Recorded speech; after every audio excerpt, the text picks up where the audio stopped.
American Indian Studies Center here at UCLA has asked for every event, class, and gathering on campus to begin with a land acknowledgment. We recognize the continued legacy of settler colonialism with UCLA as a land-grant institution. We are on occupied territory, and we recognize the strength, resilience, and capacity of the Tongva peoples in this land. We also pay our respects to elders past and present of all indigenous peoples, the Los Angeles region, Turtle Island, or what has been called the United States, and throughout the world, and extend our recognition to all their relations, past, present, and emerging. So I would like everyone to just pause for a moment, take that in, join me in taking 3 deep breaths at your own pace.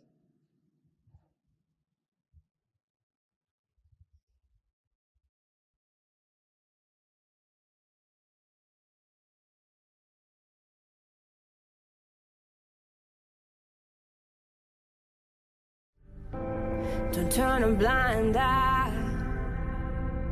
You can hear the people cry. Wake up and be strong, and fight for what is wrong. Welcome to Bold, Conversations About Race, a podcast brought to you by Surge National in collaboration with Small Beans Comedy and produced by White People for Black Lives. I'm one of your hosts, Ivette. I use they, them pronouns. And I'm your other host, Dahlia, and I use they, them pronouns. Today, we have an interview with Hamid Khan of Stop LAPD Spying Coalition from our special event at UCLA that we had way back when, before the pandemic, and we'll be talking about surveillance and repression. All right, so today's topic is going to be on surveillance and repression, and we have one of our favorite organizers in Los Angeles, Hamid Khan of Stop LAPD Spying Coalition, here with us today. And we're also here on the campus of UCLA with a lovely audience who is witnessing a live recording, which we're very excited and honored to be here and to be able to partner with UCLA. We are thrilled. Thank you so much for coming here and lending us your wisdom on all that is surveillance. Thank you. Can you tell us a little bit about how you came to the work of Stop LAPD Spying Coalition? Sure. Well, first, thank you very much for the invite. I'm really, really honored to be in company of such badass people. And it's an honor. My own journey in organizing goes back a little over 3 decades. I am an immigrant from Pakistan. I came in the late 70s, 1978, 79, and just kind of going through that whole struggle. I was undocumented for years. And my first organizing was in Orange County, which just happened completely just to not by accident. It was going on like 5 years into living here. There was a nightclub that was blatantly discriminating against folks from getting in. And then we talked about it. This was the Red Onion restaurant, and I remember in Santa Ana, and organized against the Red Onion. And they, as a result of that organizing, they ended up losing their liquor license, and they ended up, I guess the chain finally shut down about a year after that. It was a pretty big chain. And then as a South Asian coming from Pakistan, one of the things was also looking at the landscape of organizing in LA, because I'd been doing student organizing in Lahore, in Pakistan, and other sorts of troublemaking as well. Particularly when I left, it was right after the third martial law and the military regime in Pakistan. So they had been organizing around that too. And then in 1990, helped create the South Asian Network, which was one of the first grassroots organizations in LA, looking at the impact, the conditions of the South Asian immigrant community from Bangladesh, from Sri Lanka, from Nepal, from Pakistan, around economic justice, around racial justice, and also within the community around gender violence, around homophobia, and child sexual abuse. So in a sense, it became an all-encompassing, very deeply sort of intersectional organizing, both within the community and then also challenging the community itself. It gets pretty intense when you're speaking about homophobia in a mosque and child sexual abuse in a temple and places and spaces like that. And then from there, I transitioned in 2010 And then I was going to take a break, just hang up my shoes for a minute. But then some of the programs that I was already working on at South Asian Network were still kind of hanging in there and just on the side of just as a thorn. And amongst them was this understanding and analysis post 9/11 that how rapidly counterterrorism and counterinsurgency tactics were being incorporated into domestic policing, how the programs, the tools, the tactics that were being used in Iraq and Afghanistan, and particularly looking at the Los Angeles Police Department, which is very much a counterinsurgency tactical police force, what they were doing. And one program in particular, a suspicious activity reporting program, which has now laid the groundwork for a lot of everyday policing now and how policing is evolving in the United States around behavioral surveillance and data mining and data-driven policing. So that's what led to, and just reached out to my comrades, folks that I'd built with in LA, at LA CAN, at Youth Justice Coalition, and some of the other organizations, and came together. And that's what laid the foundation of Stop LAPD Spying Coalition. Look at that. I never knew. All right. Can you expand a little bit about how technology is used by law enforcement agencies, something that we've heard you call the architecture of surveillance? Sure. So for the Stop LAPD Spying Coalition, the way we look at technology is not just the sort of the mechanical functioning of a particular thing, like cell phones or license plate readers, but technology more is in the context of practice as well. That how and what are the techniques that are used both on a human level and on a mechanical level, how people are being traced and tracked and monitored. So in that, both the actions, and it really comes from our sort of journey towards abolition, that what sort of abolition technologies are we developing as a practice and deployment as well when you're confronted with carceral technologies, which means incarceration and living in a virtual carceral state.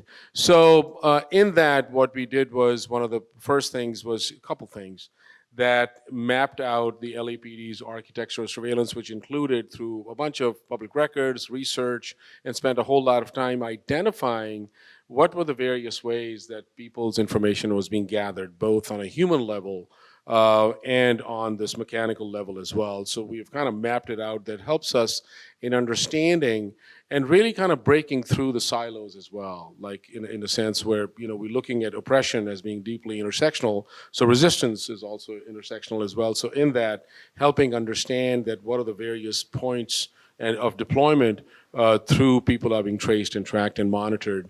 So that's where the architecture of surveillance comes in. You were really integral in framing the current narratives around risk assessments and the way that we understand them. Can you give folks a little overview around what a risk assessment is and how that's being used both locally and also throughout the country? Right. Well, for myself, and of course, I want to honor several other folks who've done some amazing work in organizing, including yourself, Ivette, and folks like Pete White and John Rafling, and some of the other folks who've been really on the front lines. But I think one of the guiding values of the Stop LAPD Spying Coalition is to desensationalize the language, to desensationalize and debunk and bring the language down to a ground level from a 30,000-foot level, where a lot of these terminologies become really sensational, and then they become very exclusive in people who speak about it or use that. I mean, risk assessment on a very fundamental level is just assessment of somebody as a risk, if you kind of just put it in reverse. I think before we get into the mechanics of risk assessment, the question is that on an economic level, cultural level, social level, political level, structural level, who is considered a risk, and how that risk is assigned. So in a sense, looking at the world of surveillance as well, and I'm reminded of Simone Brown's, Simone Brown is a professor at UT Austin who's done some really seminal work around surveillance and during the times of slavery.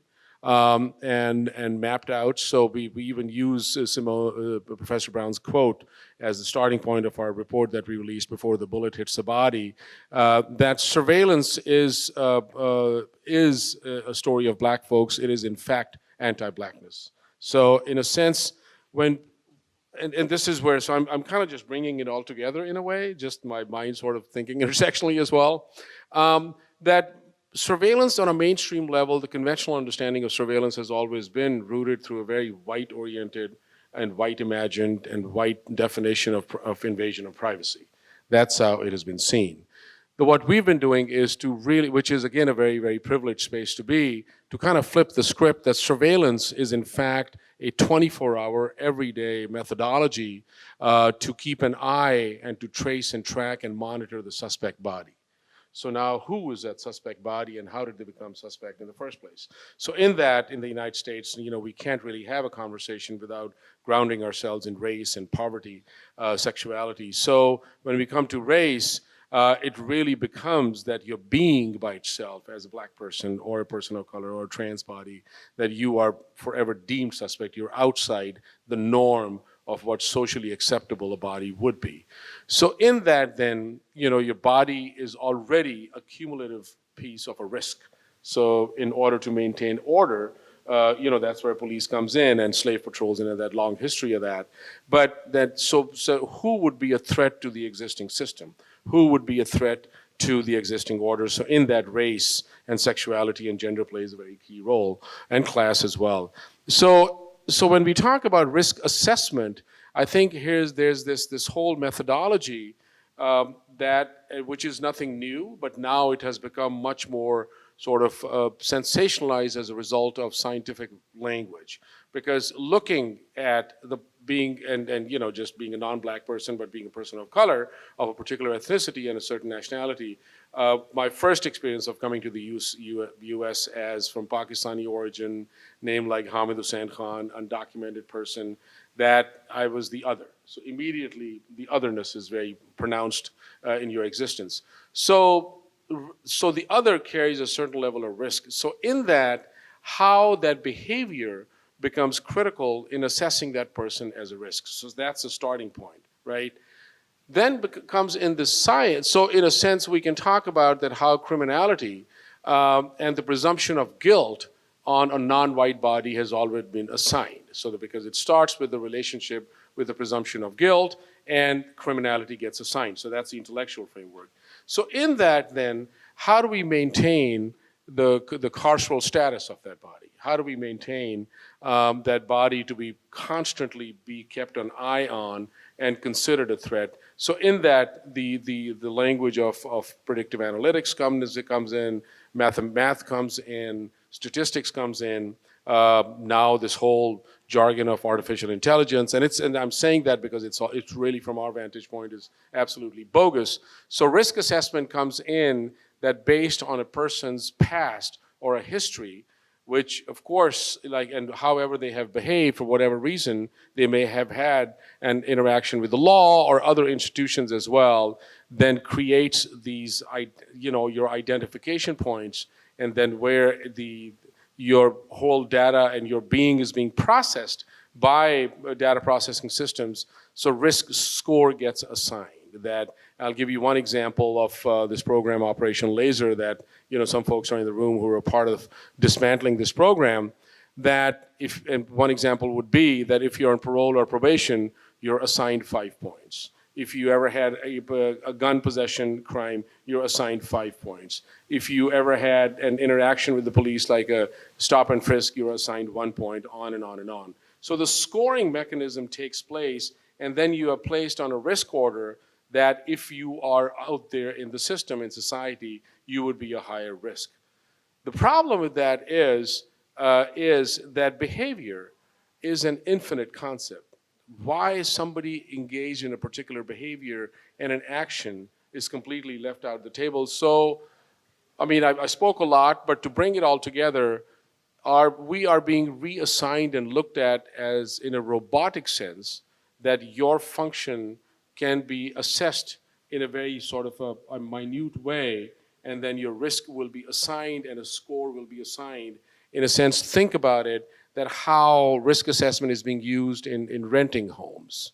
So whether you're going to be a good tenant or a bad tenant, risk assessment is being assigned to people who are migrating to the US, whether you'll be a good immigrant or a bad immigrant, right? So a lot of different variables are taking into place. So risk assessment, it became a pretty big debate around bail reform, that whether a person, if they're allowed to be on bail, whether they would be a risk or not.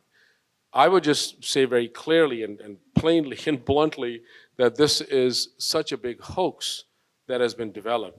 And right here, and it's coming from campuses like UCLA and other UC systems as well, and just we're having a big fight on campus against people like Professor Brantingham and various other people who are using predictive analytics and algorithms to recreate our being, and data is picked up from a lot of different points, and our whole being is recreated and represented in a different way. So, what would you say around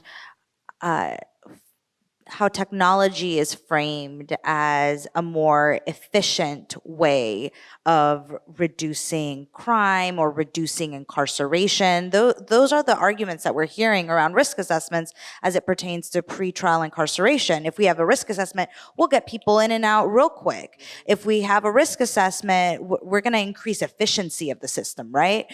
And promote public safety in the process. What would you answer to arguments around efficiency?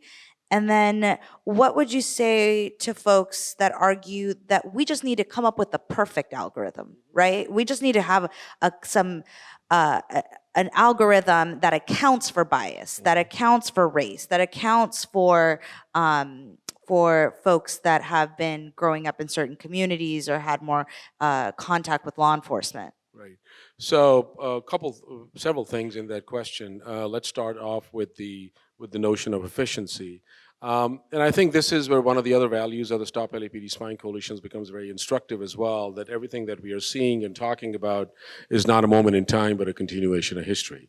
So how it evolved, how it was deployed, how it was used. So while the razzle and dazzle of technology and risk assessment right now, we're speaking in 2019 in November in that context, but just the idea of efficiency of how and I was going to say use the word troops because they're like just counterinsurgency troops, the cops, how they were deployed in areas which was considered a dangerous area. So now that's where the efficient deployment comes in. Individuals, how they were declared as persons of interest. So if we start building from there, before this, not to go back too far, in the 1990s was the CompStat model, the computerized statistical model as well, where information would be gathered, and New York City became very big. Bill Bratton made his career out of that. Giuliani became very famous as a result of that as well.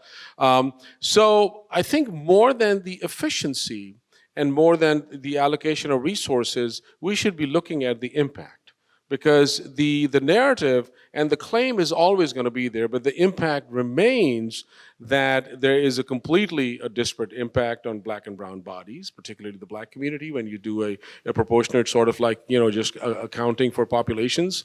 It is absolutely like, the whole notion of mass, or the experiences of mass incarceration, wrongful convictions, various ways to conspire to falsify evidences. So I think as we are looking at efficiency, we have to flip the script and look at the efficient way that how communities have been oppressed over time by the use of these tactics.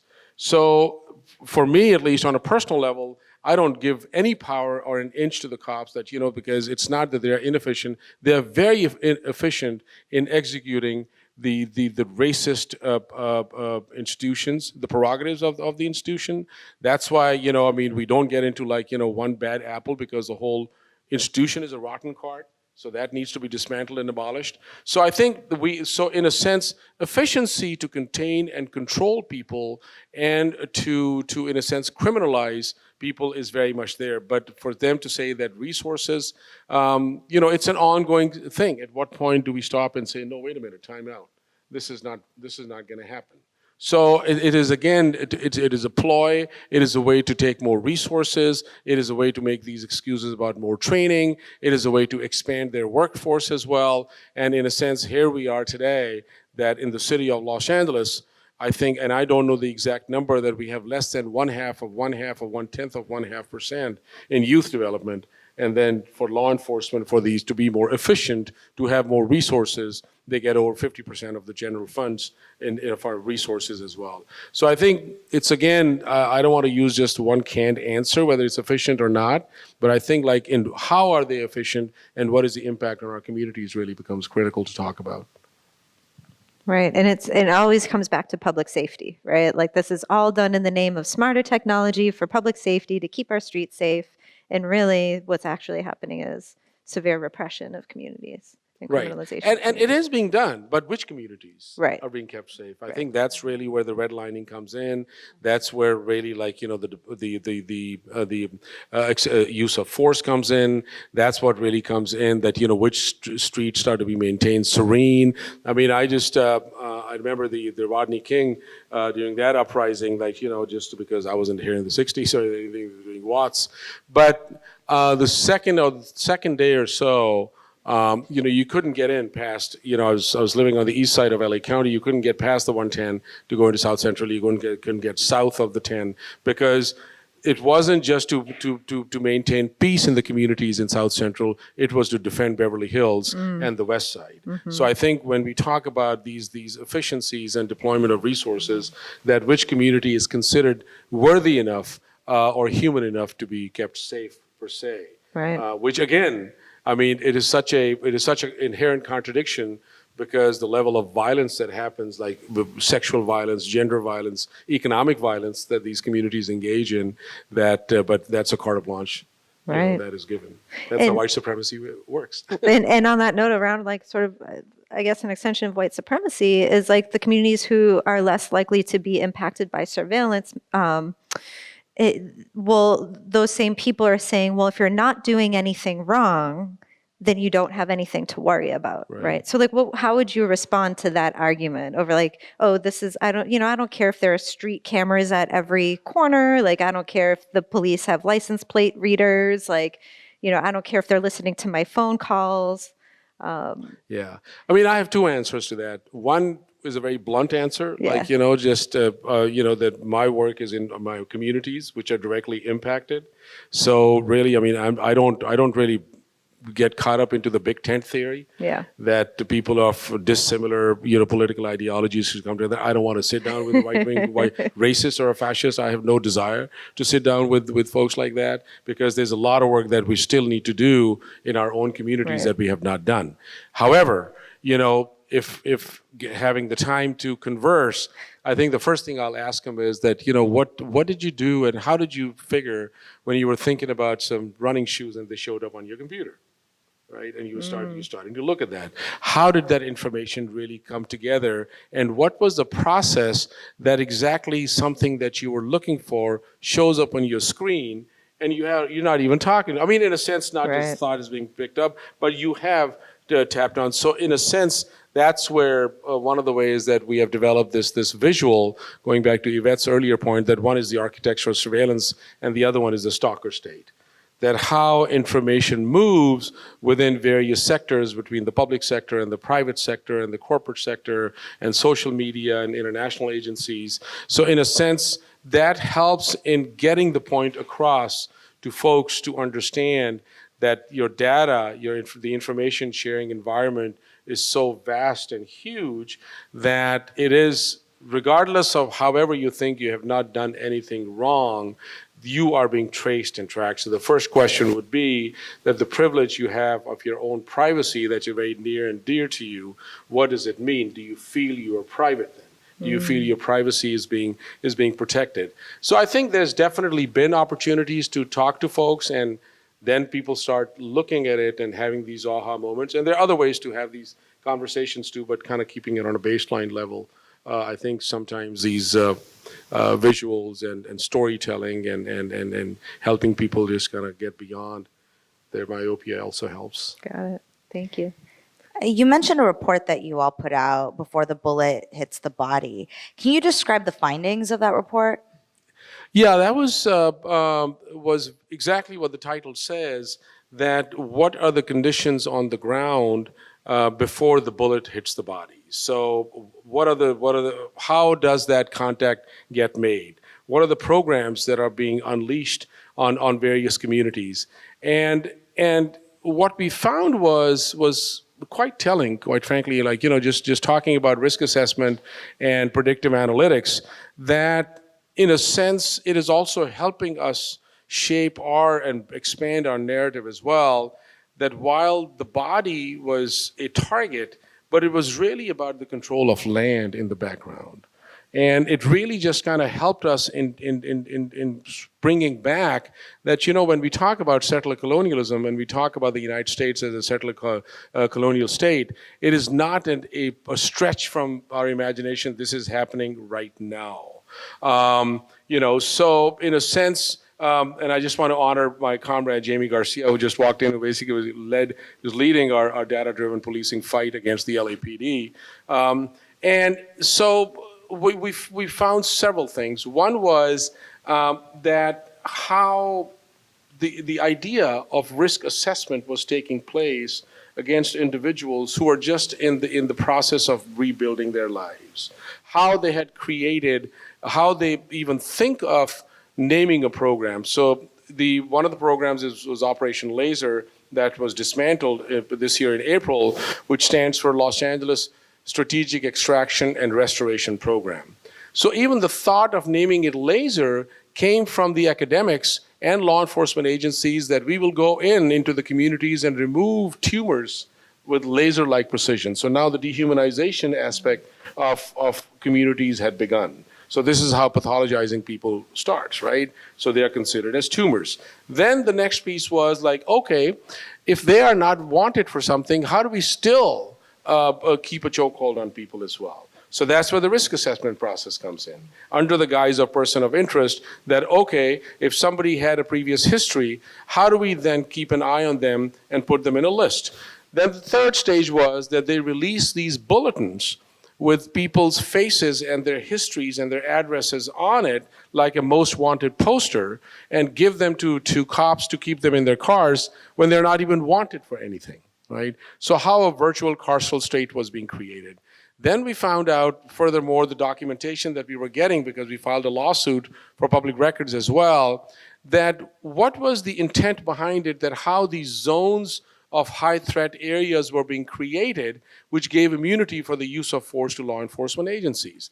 So for example, we started looking at, okay, these 2016, 2017 murders have been happening of these young individuals by the LAPD. And we found out that, for example, Grishario Mack, who was murdered at Crenshaw Mall. Crenshaw Mall is a laser zone, right? Richard Risher, who was killed in a housing project, that is a laser zone.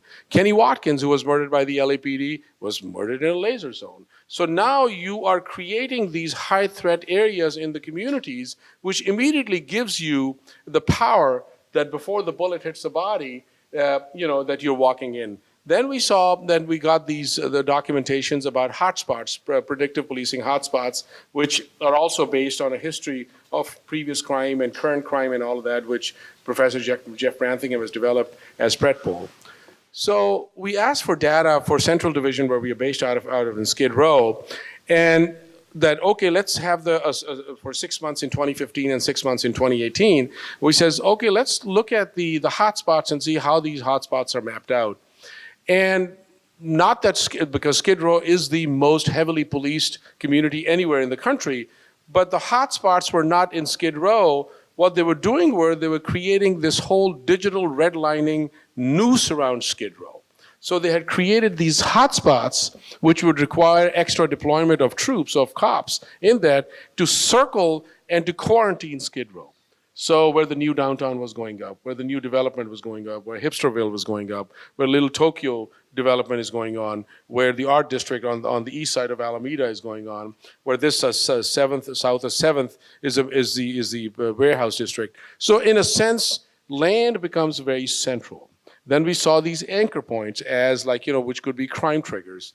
And in those, the assessments they were doing, that they had 17 different categories of threat assessments. And the highest level that was assigned to was a single black woman, a single mother, a black woman between the ages of 27 and 32 is considered the highest threat level, because those communities would be devoid of any what they call collective efficacy and social cohesion.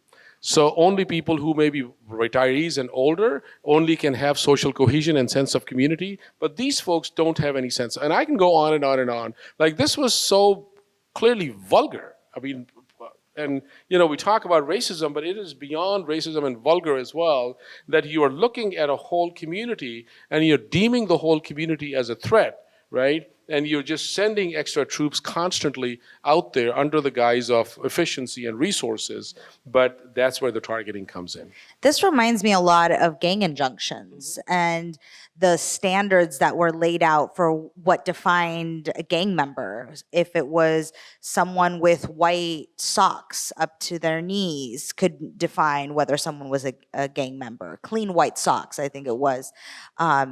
It's sick. It is absolutely, it's like, but that's why we say that, the police system, it's a diseased body.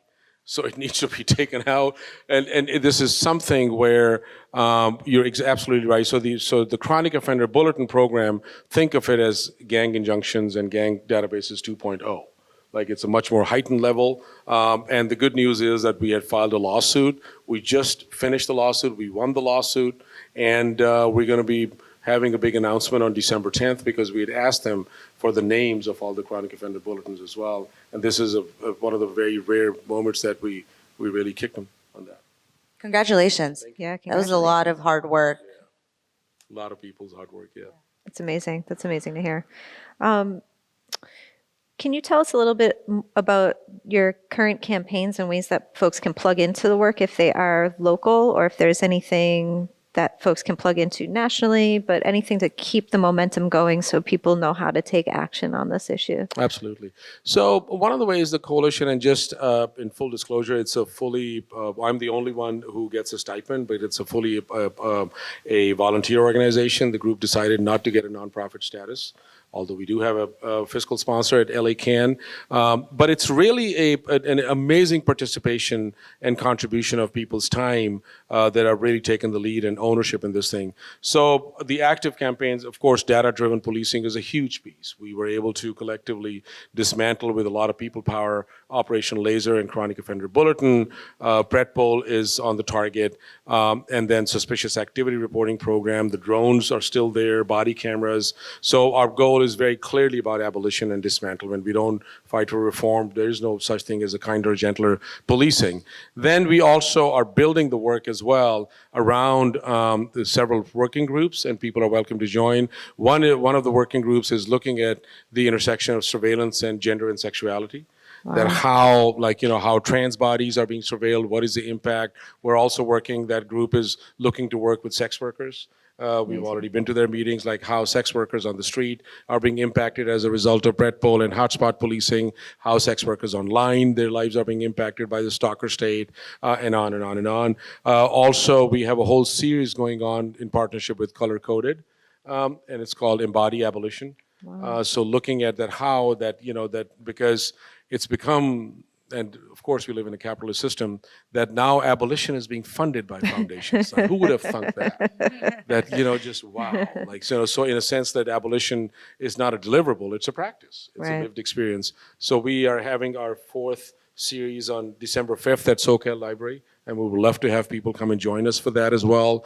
The other working group is looking at data and algorithm and constantly building. We just started this whole campaign around the algorithmic ecology, that where the algorithm lies, that it's not just the algorithm itself that is being used, but how the algorithm is informed and guided, starting from the ideologies of capitalism and patriarchy and white supremacy, and then the institutions. So it can also help other fights as well to ground their algorithm in that fight and see what are the ideologies.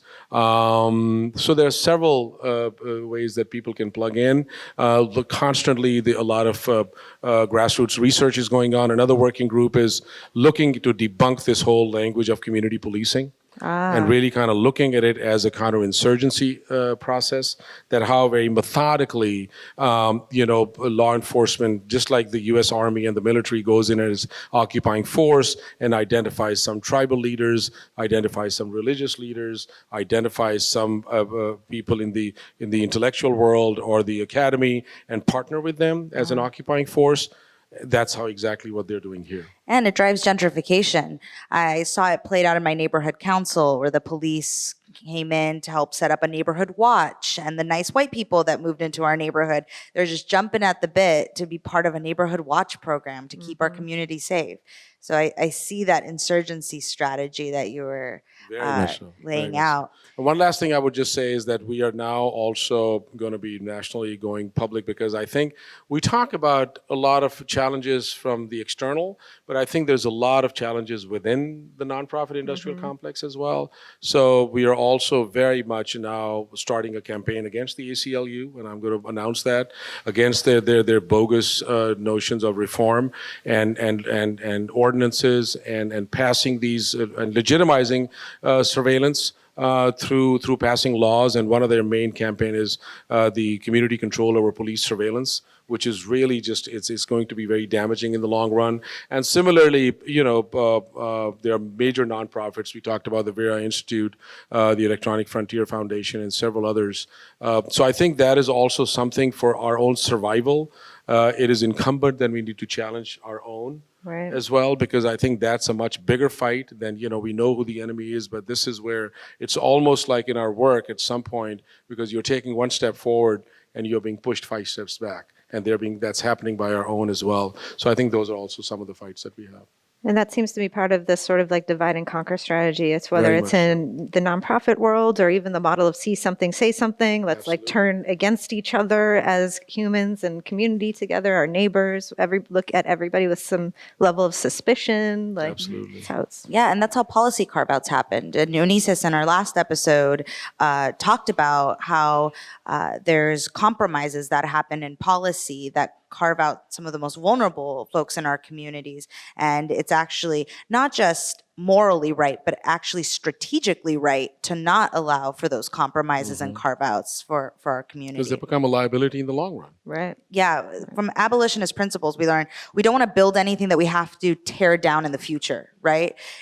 Abolition is not against incremental change, but it has to be change that doesn't leave anybody behind. Absolutely. Right. So now we're going to get to some questions from our audience. We have a lot of questions, so we'll see. How much time do we have, Dahlia? We probably got about 15 minutes. Okay, we'll see if we can get through these. So our audience is really curious about that professor at USC that created or designed algorithms, how his ideology has been challenged.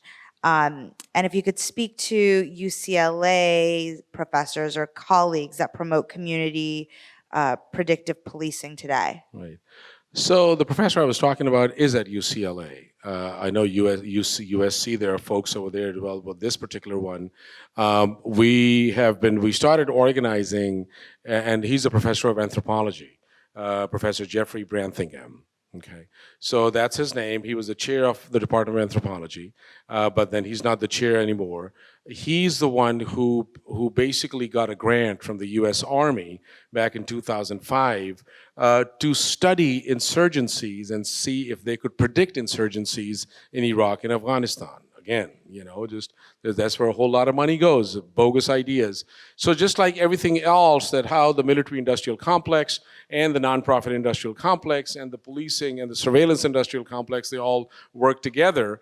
Branthingam decided that this is a money-making machine, brought that technology and the development of the algorithm, working with another professor of math at UCLA, Andrea Bertozzi, working with another professor at UCI and UC Santa Cruz, and brought this whole idea of predicting crime to the LAPD. And what was interesting was that, of course, race always remains central, that we were able to get the PowerPoint of Professor Brantingham, the first PowerPoint that he showed to LAPD in partnership with the US Army back in 2009. And in those were slides that how fear and the demonization of people was being used. There was a slide of Afghani men sitting in their shawls and AK-47 or chadars, and it was labeled as terrorists. And he had another slide where he'd gone to Hollenbeck in Boyle Heights in Lincoln Park, and this was a photo of young Latinx individual hanging around in the park. All of them were, I think, male, looked like male identified, but could be. And that was labeled as urban predators and potential gang members and all. So now this is how race is being used as a way, and then use that slide to let LAPD know that, look, I have this magic potion in my pocket that we'll be able to predict where crime is going to happen. You open up all the data, so there was a quid pro quo arrangement between them. LAPD opened up all their data, and the rest is all where, so that's done a whole lot of damage to the community. That has absolutely redlined communities. I talked to you about the redlining of Skid Row. That has redlined many communities in South Central Los Angeles. On the east side, there's this constant deployment. People are being murdered within these zones as well, laser zones and other, which is a part of the predictive policing program. So on campus, we started this campaign last year with Department of Anthropology and got students and faculty involved. And then this year, 28 faculty from UCLA and 40 grad students wrote a letter just challenging and debunking the ethics and merits of Professor Brantingham's research. So that is already there. And then in September of this year, we moved that on a national level, so now close to 450 faculty and students have already signed on to that letter. So I think it is extremely critical that we start organizing on campuses, because the academy has been one of the main intellectual frameworks, and this is basically how eugenics works as well. So in a sense, we gotta link it with that, and that's what Professor Brantingham is saying. UCI also has a professor over there that has been pushing risk assessments in LA County. I forget her name, but she was designing a risk assessment for pretrial and was involved in designing risk assessments for the sheriff's department. So the UC system is feeding into this system of predictive policing, as you laid out. There's a lot of money just on that. I think we need to also just lift the money and the profit making, because the Bureau of Justice Assistance, which is a part of the Department of Justice, gives millions and millions and millions of dollars. Professor Brantingham's research, I don't know whoever was interested because we're at UCLA. Now another piece that he's working on, the algorithm, is looking at with the Compton School District to start pre-identifying, and I don't have the exact just status of that looking at potential gang members and high school students and all that who could be, because they're moving into this eugenicist state through predictive algorithm that people, there's a mathematician who, and I'm forgetting his name, who openly speaks about it, and it would be black and brown children, that during even the extent during a pregnancy and during right after the birth delivery, we will be able to say that if this baby is going to grow up to be a gang member or not. So we are just moving into this age when you talk about predictive algorithm and analytics and risk assessment, that it is so deeply based in eugenicist, that thought and practice, that it is very alarming, and it needs to be challenged every step of the way. Yeah, it's interesting that you bring up eugenics, because a lot of the arguments that we're hearing for risk assessments versus like a judge deciding if someone should be released or not is that, well, an algorithm is it can't be biased. Like a formula can't be biased, right? And in fact, we're seeing that in terms of risk assessments, they looked at things like someone's age, someone's gender, someone's zip code to decide whether or not they should be released. And we know who lives in certain zip codes through redlining processes. The second piece you would ask me about the unbiased and the way we have looked at it, and it's also being developed, and I want to honor Susan Price, who's a resident in Skid Row, who's been really just doing a lot of lit review. I mean, through their own experiences of being a Skid Row resident, being an elderly black woman, being just harmed by the system constantly, and has done this brilliant sort of layout of the work as well. And they talk about it as a brittleness of the algorithm. So this was something that when we developed the stalker state in the information sharing environment, that it's not even mathematically possible for the algorithm to be unbiased. And then if the algorithm was even going to take in all the gazillion data points that we have, it'll just explode, it'll break. It wouldn't even have the capacity. So it can never ever be unbiased to begin with.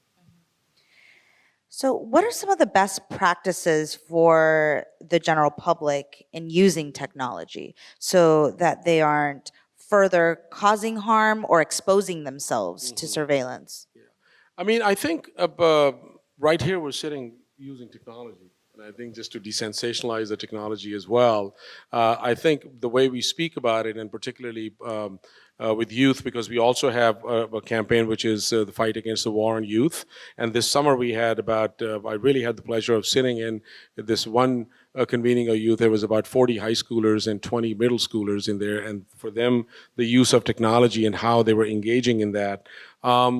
And I think one of the messages that came out, that even speaking to each other, like, just be smart about it. I mean, we don't have to be fearful of that, but we don't let it overpower us. At least that's what I have seen, and that's what I practice myself and other folks as well. That I think it is a way that, just be smart. And I don't even know if there's any magic answer to the use of technology, because yes, it is everywhere. Yes, it is there. Yes, it is transmitting our location and our presence everywhere that we are and whatever it's doing. But I think we should stay in power and also kind of just like, let's not try to fall into the trap ourselves, because a lot of times, and particularly for young folks in the audience, I would say that, historically speaking, and having been a student organizer myself, young people are always a target. They are one of the primary targets of the state and people who intend to cause harm. So let's not give them anything, because now they're using social network analysis to go after people as well. And an obscure comment is now bringing people in, something like, when pigs fly or burn it down and these kind of things. And of course, we are angry. We're angry, we express ourselves. So it's just a matter of so I don't know if there's a best practice for the use of technology. It's more like a smart practice, the use of technology. Well, on that note, we're gonna close it up and thank our live audience, and thank you, Hamid, for your time and your wisdom and such a thoughtful analysis about something that everybody needs to be thinking about. Thank you. Thanks, Hamid. And now our cultural piece, YQYG by Indigo Mateo, featuring Lauren Jimenez, produced by Richie Reseda. Yes, goddess. Yes, queen. Yes, goddess. Yes, queen. Yes, goddess. Yes, queen. You got this, goddess. She nice with it. Fix some chicken and rice with it. Check them kids' homework twice. Leave some advice. Check it. Not every queen is a prima donna. Might look mean, but she know the runner. And if you ever see her on the streets, do not tell her to show you her teeth. Earthquake, she just got off for work late. Every step a tremor, this is the dilemma. Avoid dark streets and alleyways. Walk fast, mind your business and you'll be okay, okay? What's this you hear? Something's approaching, footsteps up here, they're getting closer. Whatever you do, sister, don't look back. You're almost home, just stay on track. And then it gets worse, he grabs at her purse, so she runs away. Then he starts to curse, yelling, damn, are you looking good for the picking? And baby, since you lucky, I'll pick you for the sticking in the head. Panic. She ain't listening to her rival, focused on living, fighting for survival. Bare feet pound the concrete, loud as a heartbeat, yelling out, someone please help me. No one in sight to help in her plight. Wait, there's a crowd, maybe they might. Now she with the crew, so she knows she's okay. If just for now, because the coward got away, he may have escaped, but the trauma will stay. What about tomorrow? What's there to say? Don't know that, no, but this I pray. Long live the queen to fight another day. Yes, queen. Yes, goddess. Yes, queen. Oh, what? Yes, queen. Yes, goddess. Yes, queen. Yes, goddess. Yes, queen.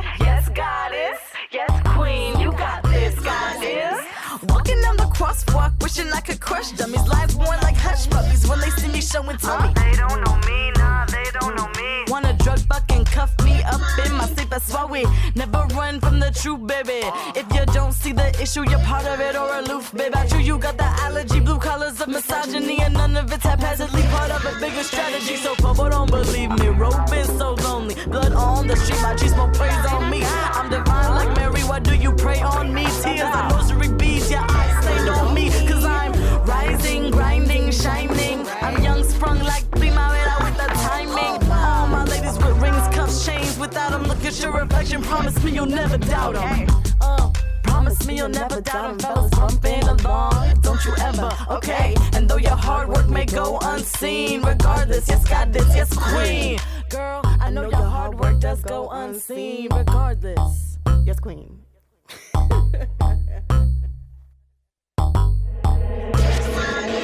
Mira, todo mis mujeres de esta misma tierra, juntas luchamos, hacemos la fuerza, las ancestras de Juárez y todos lugares donde violencia sigue y entierran a las madres. Que cada reina no tiene corona, pero dice lo que tiene y no se perdona. Sé que hay peligro en la calle, cambiarte por un hombre no se vale. Dale, sigue reina, sigue reina, sigue reina, sigue reina, pero mira, sigue reina, sigue reina. Sigue. Yes, queen. Yes, goddess. Yes, queen. Yes, goddess. Yes, queen. Yes, goddess. Yes, queen. You got this. You got this. And Loro Soul, y'all, you know what I mean. Loro Soul, y'all, you know what I mean. And open flow, y'all, you know that it's clean. Loro Soul, y'all, living up the dream. Yes, goddess. Yes, queen. Yes, goddess. Yes, queen. Yes, goddess. Yes, queen. Yes, goddess. Yes, queen. Yes. Thanks for listening, y'all. Find links for everything we talked about today in the show notes at patreon.com/smallbeans. The show is hosted and produced by me, Dahlia Ferlito. And me, Ivette Ale. And also produced by Kareem El Zain and Hannah Jarzalin of White People for Black Lives and Michael Swaim of Small Beans Comedy.